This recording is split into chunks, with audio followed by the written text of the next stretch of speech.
That's what I like to hear. Well, we're going to go get started. We'll introduce Arlene when she's on her way right now. But let me go ahead and introduce our panel first. This is our G1 voice actor panel. On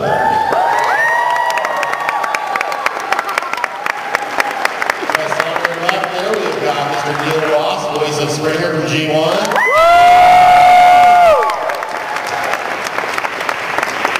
We have Michael McConnohie, Trax.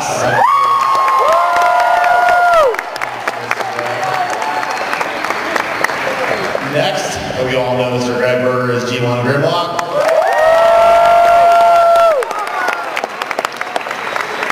And Morgan Lofting, who is the voice of Firestar, Moonracer, and of course the Baroness. So we're going to let them talk for a few minutes, just kind of reminisce for a few, and then they're going to take, we're going to start questions pretty quick. So I'll let them take it away. Hey, before Pete is out of earshot, if anybody is having as good a weekend as we have all been having, be aware that behind the scenes, the BotCon staff has been unbelievable in stealth mode and making everything move seamlessly, and it's a gargantuan undertaking. They're just incredible at it.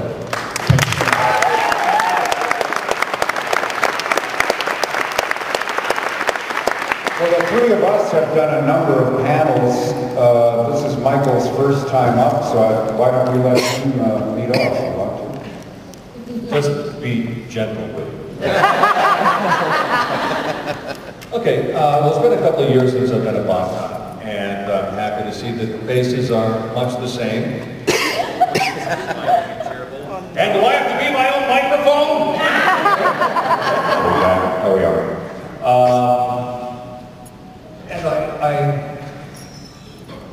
And I'm speechless. The one thing I try to make every time I go to one of these, people say, thank you so much for being here. And I'm grateful to you guys for being here, because you are the reason we're here, and I'm so happy that I'm able to come here and share these things and these times with you, because it's a huge part of my life, and obviously it's a huge part of yours, and I thank each and every one of you.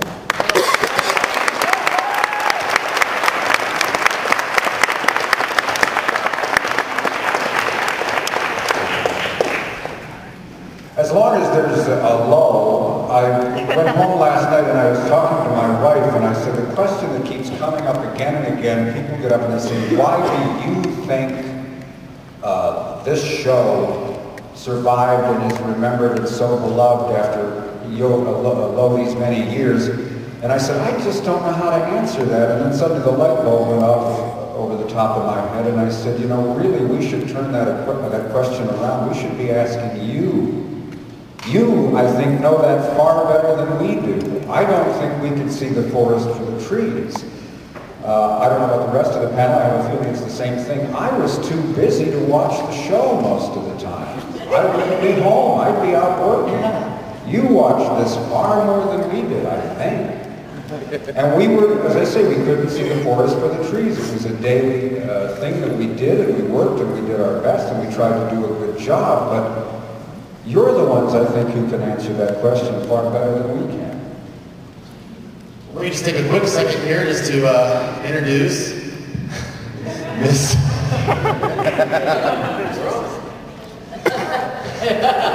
She is too much. Before there was Carly, as you all know, there was Carly. So I want to do a big round of applause for Miss Carly.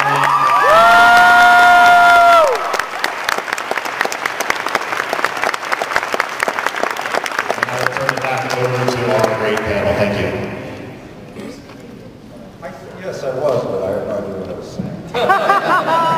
Too busy to watch. Right, I think we all were. In fact, a lot of the times when the show would air here in Los Angeles, we would literally be in the studio while we were recording another episode. Mm-hmm. Yeah. And so a lot of, as I said, most of you probably know the answer far better than we do.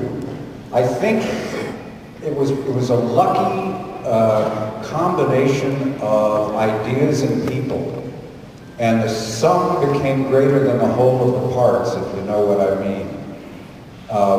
We were blessed with wonderful writers, artists. Then we had a guy, unfortunately he's not here, I'm going to see him tonight, Wally Burr, who was the voice director. And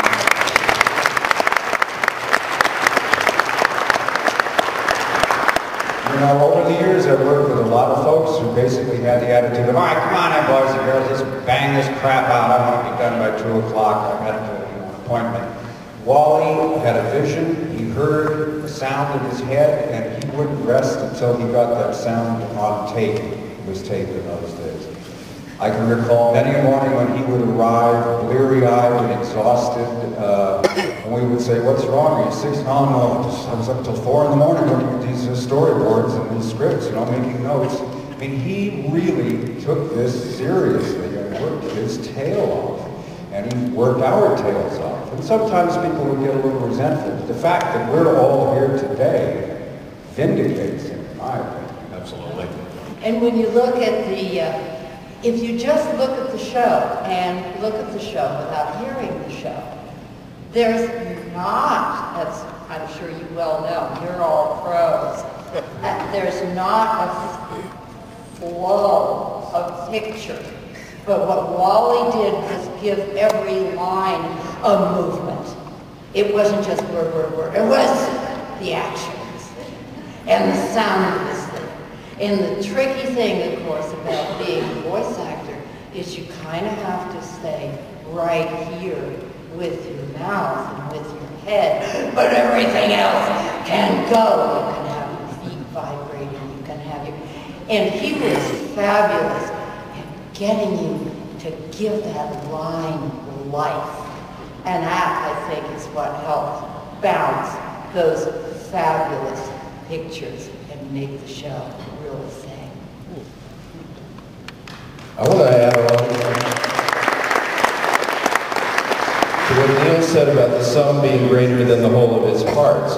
And by the way, you guys are part of the sum. The audience is a huge member of the equation that has given this the longevity in life that it's had.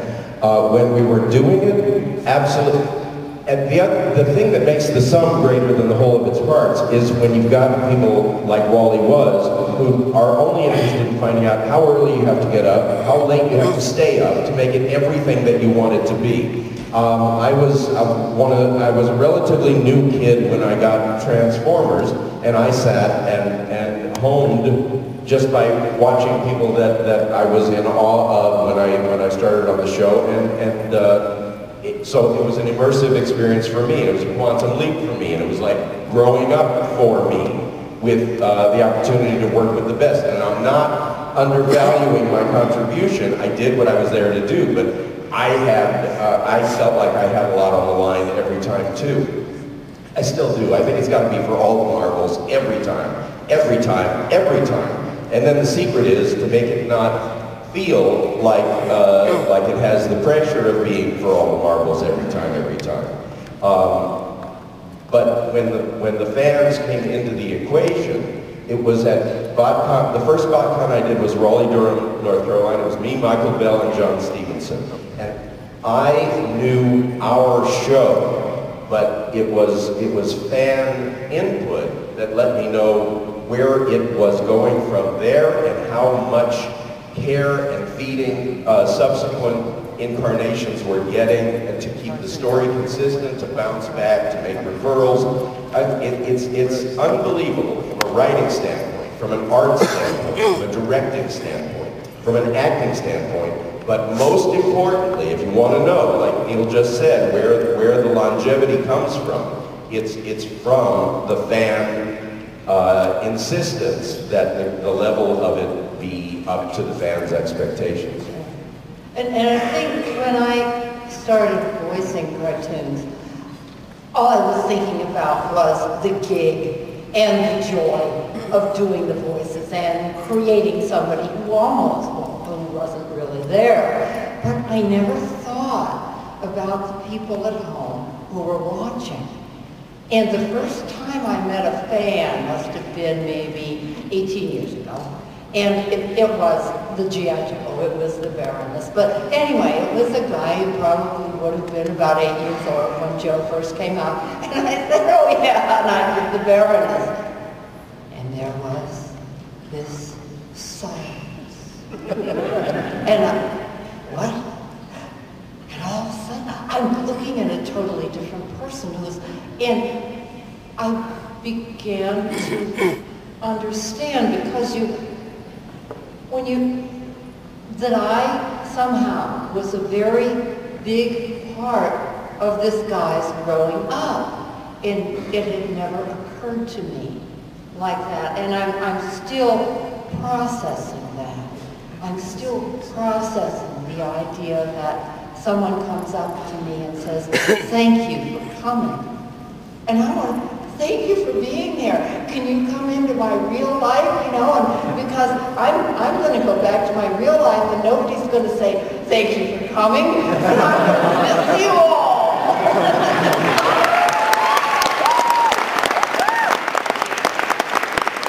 One of the first times I had a fan come up to me, and I think it was a BotCon, as a matter of fact, and say, you don't know what you meant to me when I was growing up. And like Morgan, my eyes got really wide. I meant something to you? Yeah. You guys got me through some really bad times. I gotta say, that is the greatest gift people like us can ever receive, is knowing that what we do is not only valuable, but is valuable. And it's a tremendous, tremendous gift for us to receive. And I'm going to keep coming back to this theme because I'm a very happy and grateful person for the gifts you guys continue to give us.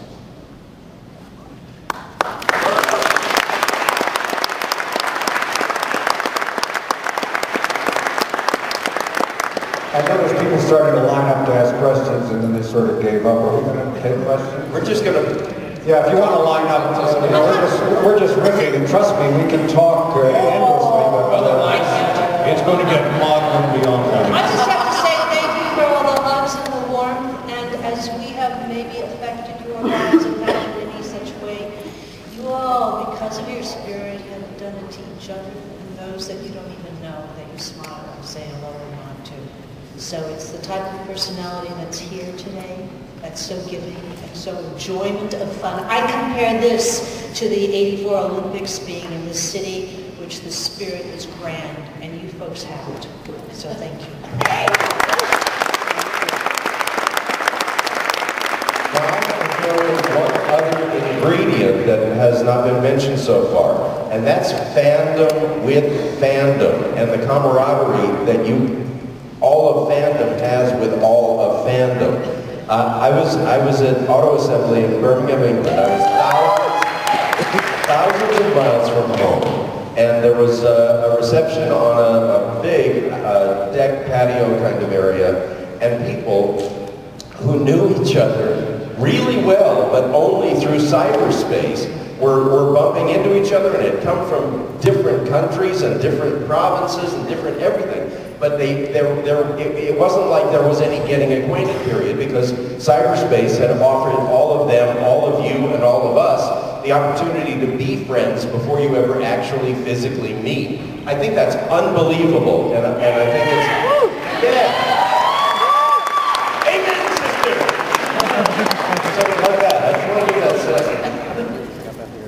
all right, question number one.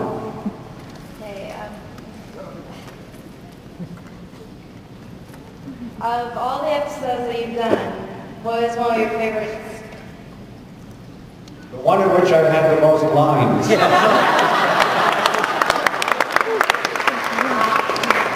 I'll clean it up a little. There's an actor, I don't think he did the Transformers, he did G.I. Joe. But when they hand out the script, he'll go over in a corner. Of course, he's not serious, but he kind of is in a way. As far as all actors are concerned, not just him. He's looking at the script and he's saying, BS, BS, BS, my line? Yeah. BS, BS, my line? Okay, where's my stuff? That's the funny answer. Where's my stuff? Yeah. That's the funny answer. Does anybody have a particular favorite? I didn't work that much, but I'm very honored to work with these people that are so talented. I mean, I was grateful to be named with them. So I gotta say that I had the most fun on Friday because I got to kick some butt and I got to be a Decepticon. Yeah.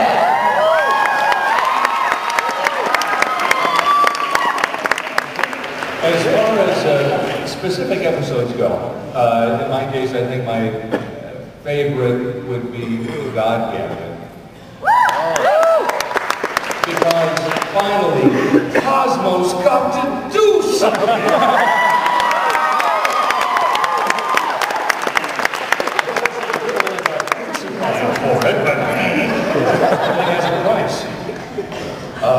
I think this might be a surprise because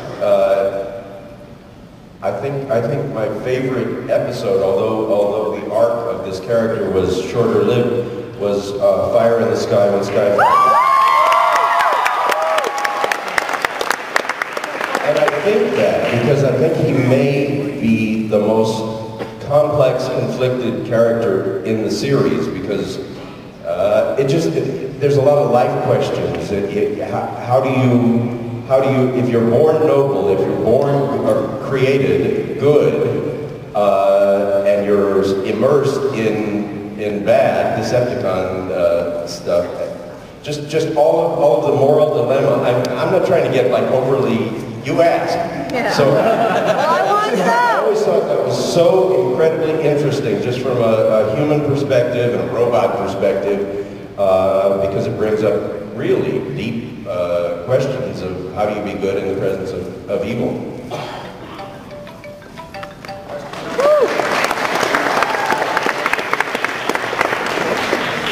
Hello, I don't have questions so much as a request. I have a friend who sadly couldn't make it because, well, she lives across an ocean. So if Grimlock could please say, I love you to Sarah in Hawaii, I'd really appreciate it. Me love you to Sarah in Hawaii.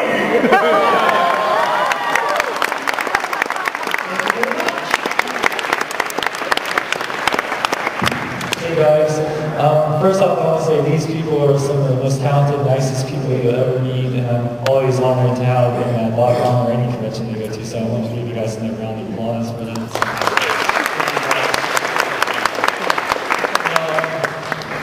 I kind of asked this in 09 with Gregg and Michael, but with Morgan and Arlene, your characters have been portrayed in live action with the G.I. Joe movie now, with Dark and Moon, Carly's going to be in there. My question for you guys, how do you feel about that? And with also Gregg, how do you feel about how Jetfire was portrayed in Dark and Moon, with Mark Ryan's voice? And then with Michael and Neil, how would you feel, how do you think Trax and, say, Springer should be, if they were going to be in a live action movie, what vehicle they should be and how they should be, So hopefully, I know that seemed like a lot of questions, but it's more like so each of you can answer me. Morgan. Because I want to know who was that middle babe in the movie.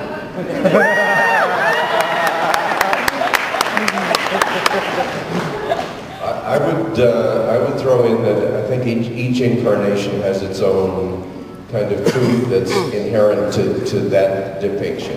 I actually I thought that portrayal was kind of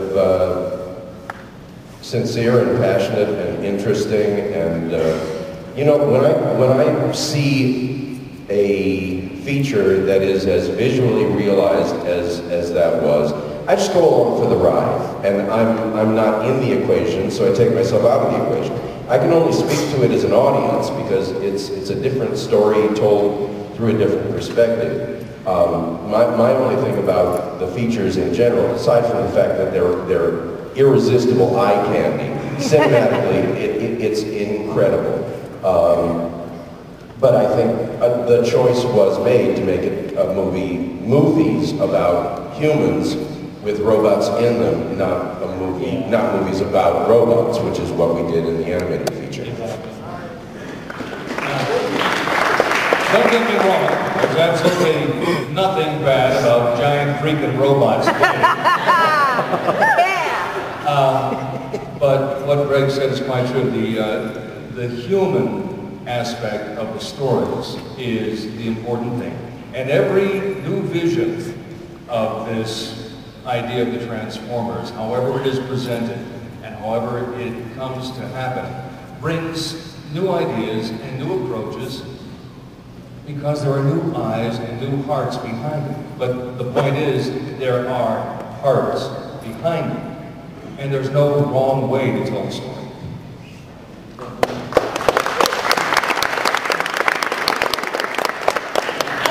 be Carly's grandmother?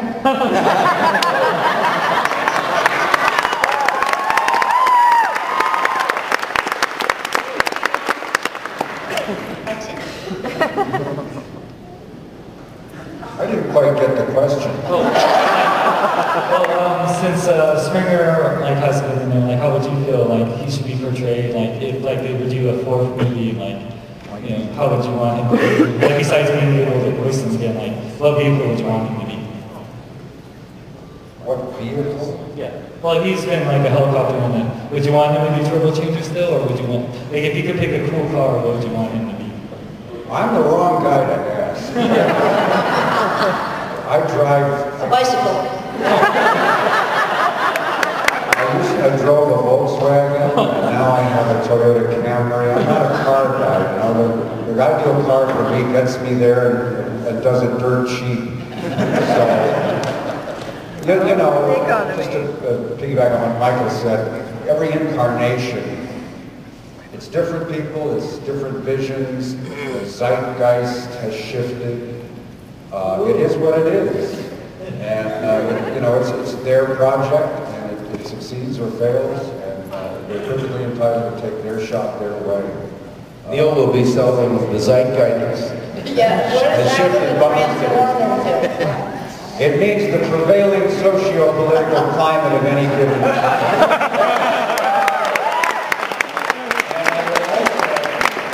And I would like to add the fugue is a polyphonic composition on one or more short themes McConnohie harmonized and introduced from time to time. Nice.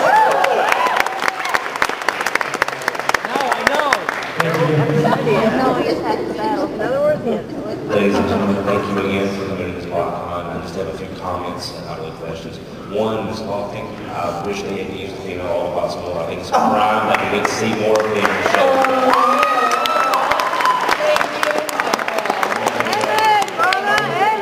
Arlene, thank you for giving so much life to Carly, because you gave a young boy hope that if Spike could get a girl, maybe there was hope for me.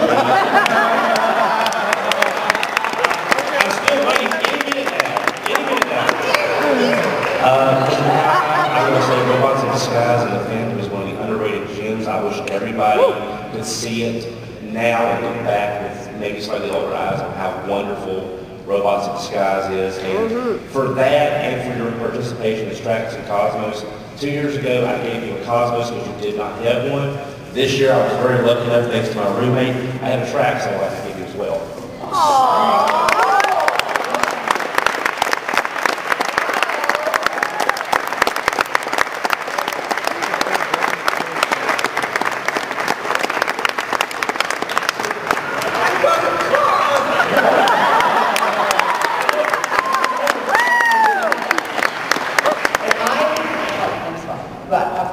Speaking of car, I got to tell you that I'm all those trucks and those cars that are over there in the dealers. What time do I have to be there to watch them transform?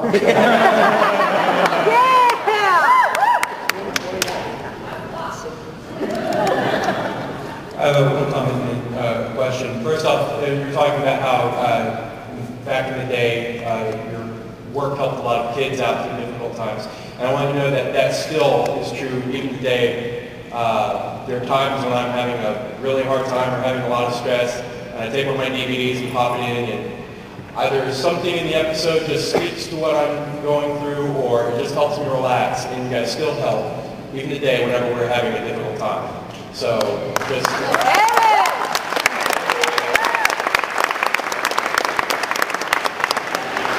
And my question is, one observation it's always been fascinating to me how you guys, Michael Bell, all of you have maintained your incredible voices. I mean, just listening to you speak, it's a thing of beauty. And, you know, it's been 27 years or so since you've done a lot of these work, but you still sound like exactly It just passed the sell-by date. But my question is, are there things that you guys do, obviously you don't smoke, but things that you do to protect your voice or to exercise it to keep that same wonderful sound that you've managed to maintain for all the years? Sulfuric acid. Chocolate.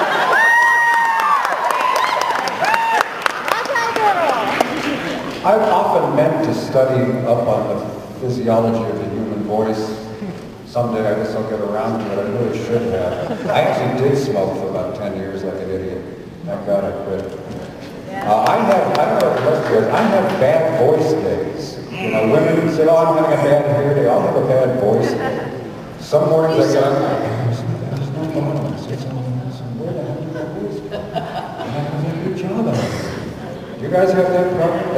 That's plagued me for my entire, somehow, well, you just show up and fake it, but I have noticed sometimes when I eat, particularly dairy, it fouls up my voice, so I try to avoid that if I have a big job ahead of the day.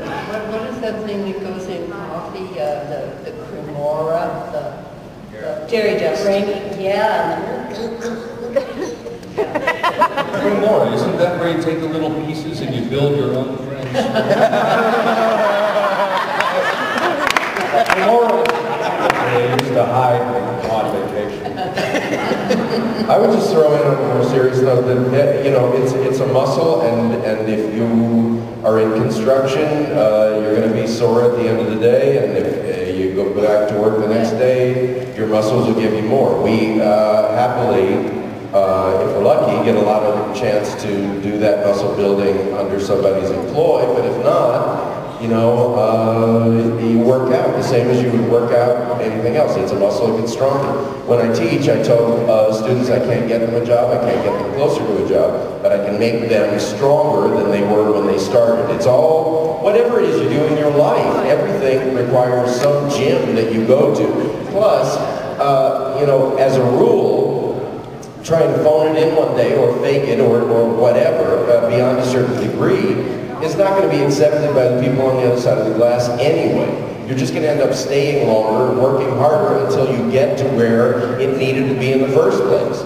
So I don't think there's any way when you do this that you can save it, but you can get everybody out the door in a more meaningful way if you just show up and do it. And part of it is just kind of faking out your brain more than anything else, and saying that you will find a way to get through this, and then you come out the other side and go, made it again.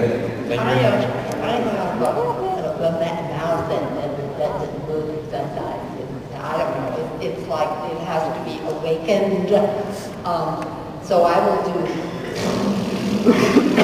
to get the lips going, and my tongue got very fuzzy. So I'll do like ba ba ba ka pancake ka. And basically I'm just doing exercise, and I have a THS thing. So you probably all know about Thornton Whistler, the successful Whistler, you know. So I have to make the tongue kind of go into action, but I think more about my mouth and the tongue than I do about the larynx. I always figure the larynx is going to be there, and I used to scream in the sound studio, and Bell would say, oh, now there's blood on the control window. Mine's a mouth thing. Quite seriously, one of the things I try not to do is vent my opinions on the freeway. Because that sort of visceral screaming is really rough, and it took me a long time to realize that sort of bad energy isn't worth keeping and putting out. So I become a much kinder, gentler person, and that really, no kidding, helps me keep what voice I have. And our next question sounds very much like this. Hi, first of all, I'd just like to say it's a pleasure to meet all of you. This is my first BotCon that I've been to, so I'm a little nervous right now.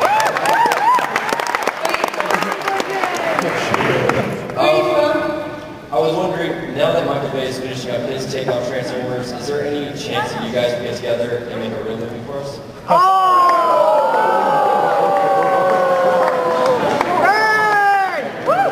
Modesty forbids my replying. I only go where I'm invited. I tried going where I wasn't invited, and it doesn't work out well at all. Well, I don't mean to be too harsh to Michael Bay, but I would really like to see you guys do your take on it.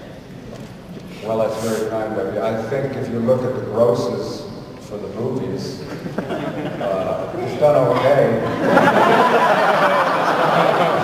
Might not be your cup of tea, might not be mine, but I think you got the job done. Sure. As far as making the money. From a business standpoint, hard to argue.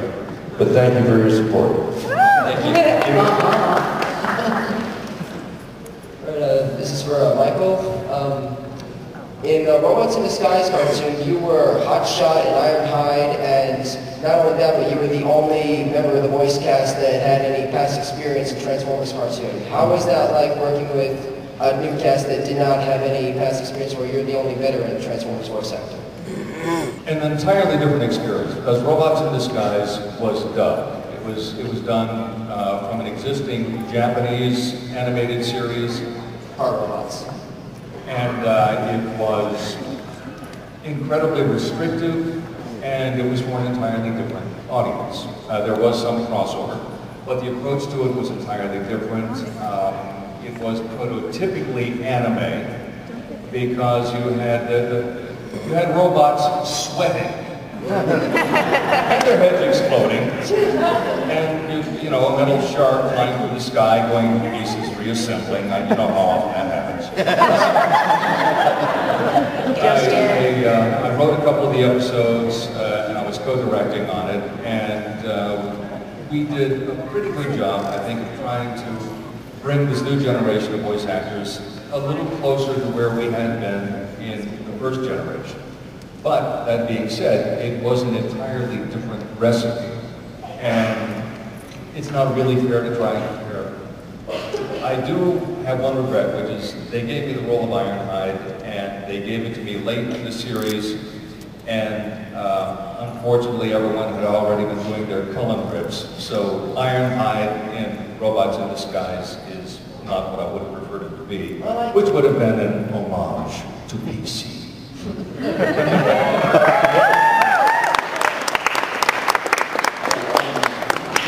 Also, Transformers Animated, I know you guys weren't involved in that, but looking back, it had voice actors from literally every single English language Transformers cartoon except Robots in Disguise. And when I first found out that there was going to be an animated tracks, I was hoping that you were going to be able to voice it, and that would have completed it. It would have had actors from every series by adding you from Robots in Disguise, and I was a little sad to see that you weren't the tracks in that series.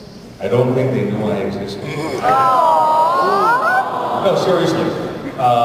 It depends who's doing a show like that. They go to actors they know, they ask them, hey, who did this, who did that?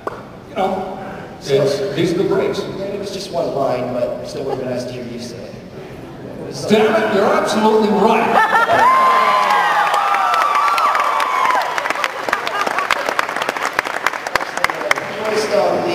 Narrator guy in the Crackdown video game, right? Yeah, the voice of the agency. When I first heard that voice, it sounded very Optimus Prime-like to me, but at the same time it sounded unique enough to not be Optimus, and so that got me thinking, should this show ever be given a professional North American dub? I think you, using that voice, would be perfect for the role of Autobot Supreme Commander Starsaber.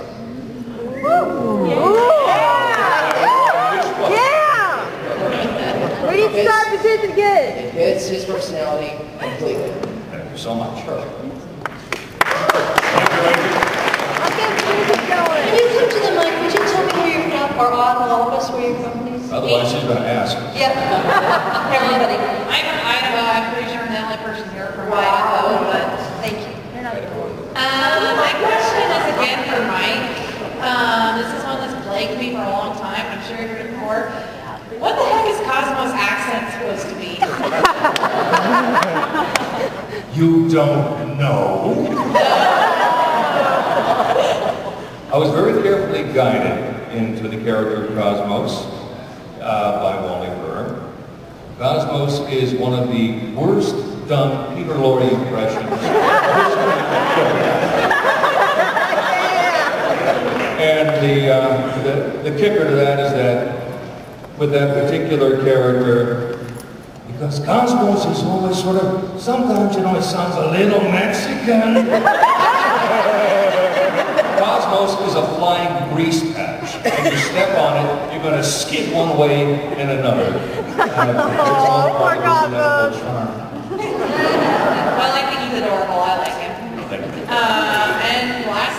thank you all for providing such great voices. I hear them in my head when I read them. Yes, I'm not alone! No, like that! Okay, I like that, like that.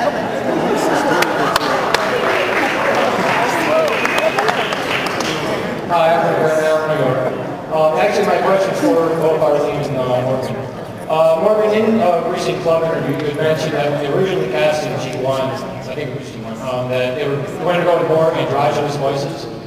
Oh no! That's what it, yeah. Well, I was just curious for both you and Arlene, were there any Transformers that you had originally auditioned for when they were casting? No, no, none at all. No. Okay, cool. And I so want to be a bad person.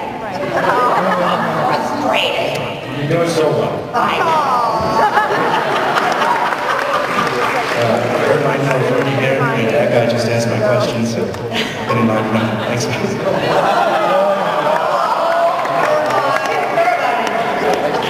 Hi, I'm from Scotland. This is one question personally for Michael. If you could maybe give me a little bit of a Chops impersonation here, is kind of a common question. If Chops was driving down the road and he got a really a humongous slash right on his hood. I mean, huge then, really huge. Can you, what would it, yeah, give me his reaction, what would it be, please? I need to know, come on.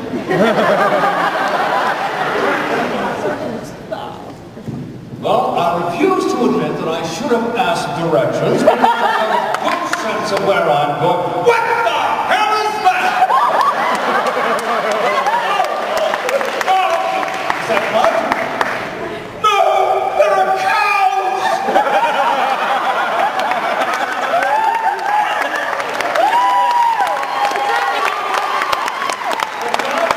Someone hand me the Simonize.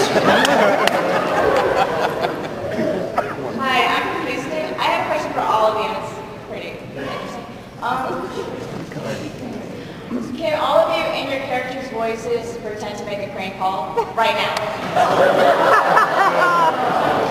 Hi, this is Keith from Voltron. What are you wearing?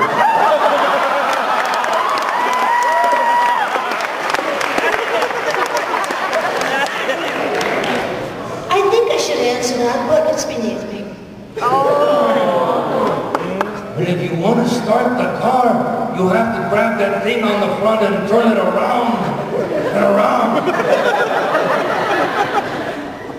Me Grimlock say, if your nose run and your feet smell, you built upside down.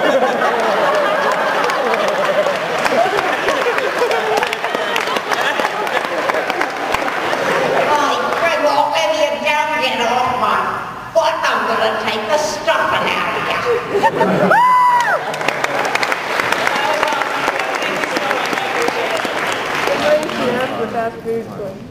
Ryan Reed from Whittier, California. Yes, I just have a couple of questions for you. What does it take to become a Decepticon? And did you do any Decepticons on the show? Nice scared. Nice. It's just movie Megatron.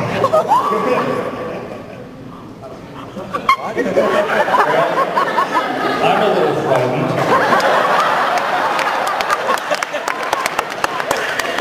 And as to whether or not I've ever done any Decepticons, that's none of your business.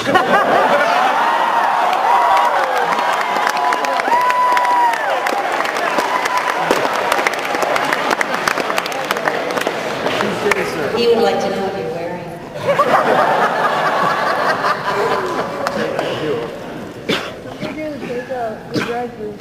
Coming from Whittier, nice to see everybody here. I can really appreciate a voice actor together. And Mr. Berger, I had the opportunity to listen to your personal recordings with regards to the voice actor career and all that stuff. And I really appreciate it. It means a lot to me to see you and all of our friends here talk about the industry, talk about especially Transformers. It's all great. It's all a great atmosphere. And I really appreciate what you do. Thank you. Hi.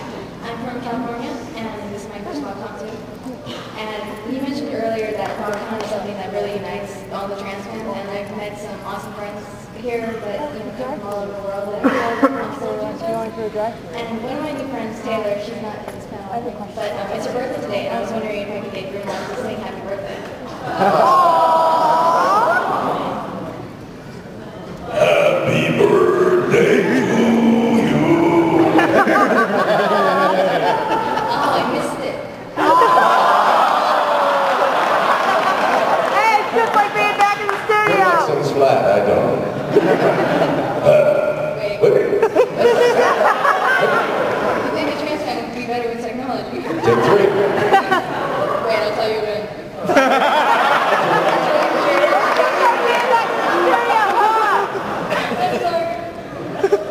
Okay, this time for sure, I swear.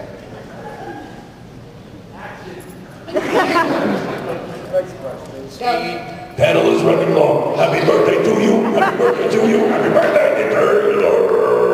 Happy birthday to you.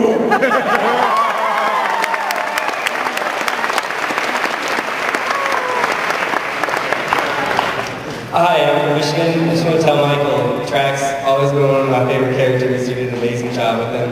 I was kind of disappointed not to see him in the Transformers animated movie, but I did remember seeing that there were some storyboards with Trax that maybe got cut. And I just want to ask you if you remember, either from the animated movie or from the TV series, any lines he might have had, any things that he might have did that didn't make it to the show. Have you any idea how long ago? I don't have any idea of lines I did last week. Sorry, honestly, it's the truth. Yeah, I'd like to be able to share that with you, but unfortunately, I am unable to do so at this point in time. I'm going to go see Mr. Peabody, use the Wayback Machine, and get that. And then I just had one more question. In the Transformers Marvel comic, Grimlock and Trax, Grimlock really wasn't very fond of Trax at all. They're kind of polar opposites. So we didn't get to really see it in the cartoon show at all, but I was wondering if you all would be this gracious to show us what it might look like if Trax were to meet Grimlock. Oh, Trax meet Grimlock. Grimlock meet Trax. Trax meet restraining order. You know, a little cream wouldn't hurt that complexion of yours. Thank you. I'm Nathan from California, and 2 questions. If you were going on a Transformers show or the movie, would you voice it? Voice any Transformer? What? Would you voice any Transformer? In a New York minute. Talking about a job? No, like in the Transformers Prime show or the movie? The answer is yes. Yes. I'd like to do anything when I don't have to do hair and makeup. Sure, that would be great. So if any casting directors are out there, sure, we're available. And my last question. In Transformers animated, I saw Trax wearing glasses, and why is he wearing glasses? I don't know why. It doesn't seem like he wear glasses. For God's sake, man, it's a fashion statement.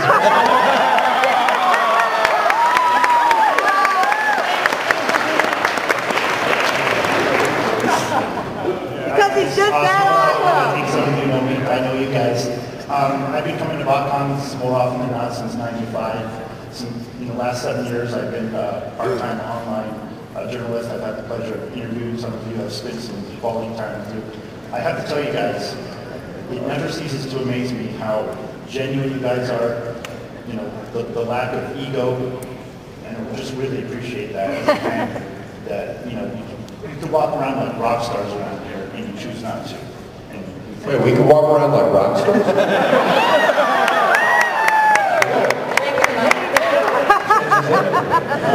just want to say, with each passing year, with new franchises like the movie, different cartoon series, I've noticed that more and more some of these new series are gaining in popularity. Maybe some of the newer fans are maybe forgetting about you guys, but I just want you to know you'll never be forgotten. As cool as some of the new stuff is, they're standing on the shoulders of giants.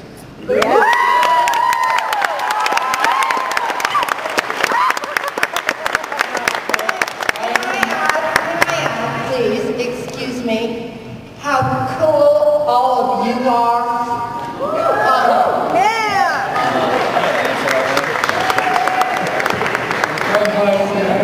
I just wondered, since I have to start to my team here, I was wondering what Hook, Bone Crusher, and Long Pole think of Devastator's showing in the movie Ready to Fallen.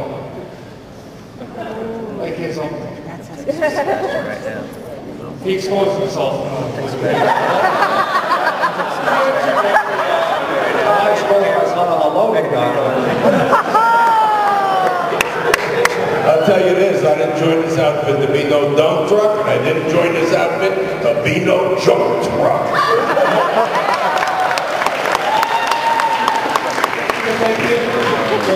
I didn't see the movie, I was too tall to get in the door. Hello, I'm visiting from Minnesota. I have a question for Michael. This is kind of obscure. You did a voice in a video game called Descent 2. It is my absolute favorite game ever. You fly around in a spaceship blowing up robots. Do you happen to remember what character you were?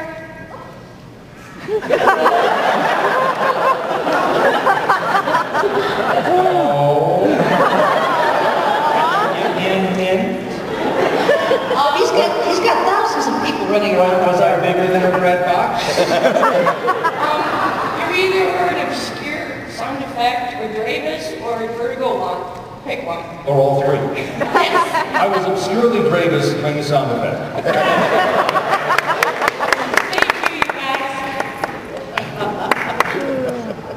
Hi, I'm actually from Iowa and I drove here. I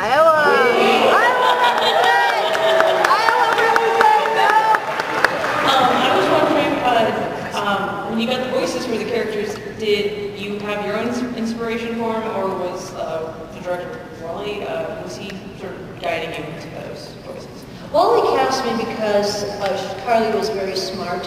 I was 12 years old when I went into high school, and he knew that, and he thought, well, something's got to come out of there.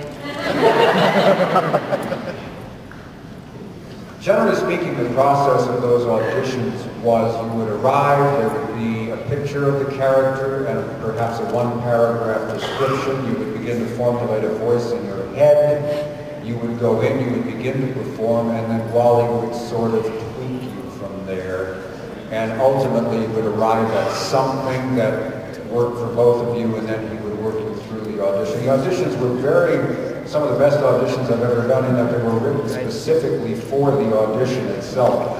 These days, they're bone lazy. They just Xerox 12 pages of the script in which your character maybe speaks twice, and they here, do this, dude, and go back for laughed. These audition videos were specifically written to highlight the character being angry, being sad, being frightened, and I literally, an audition that might last 30 seconds on tape, Wally might work with you a half hour, 40 minutes. I mean, it was a very intensive process.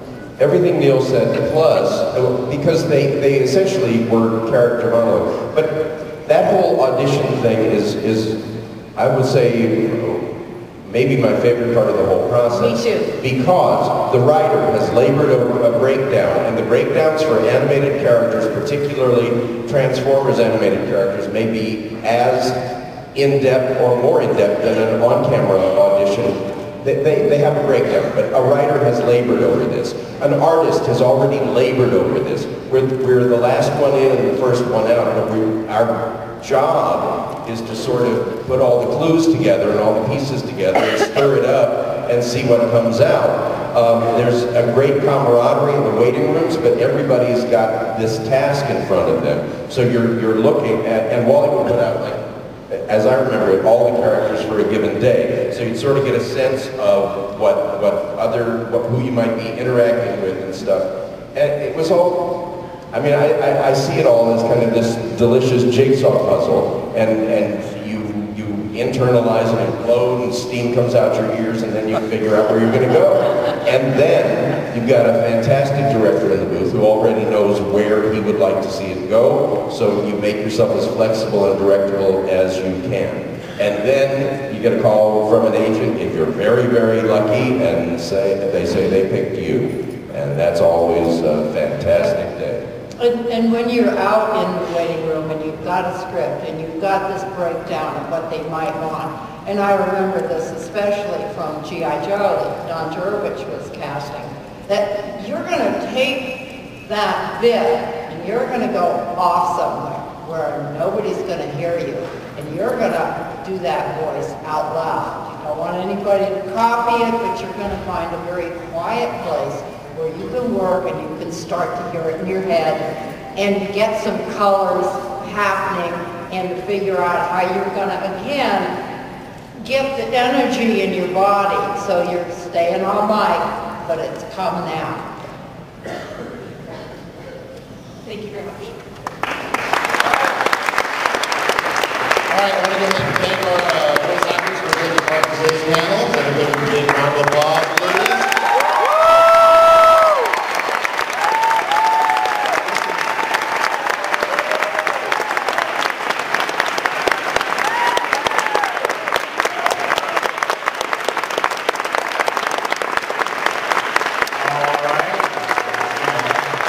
Well, Gregg and Neil and Morgan will be signing again, so I got to ask everybody, please, we can't do any signing right now because we need to get our second panel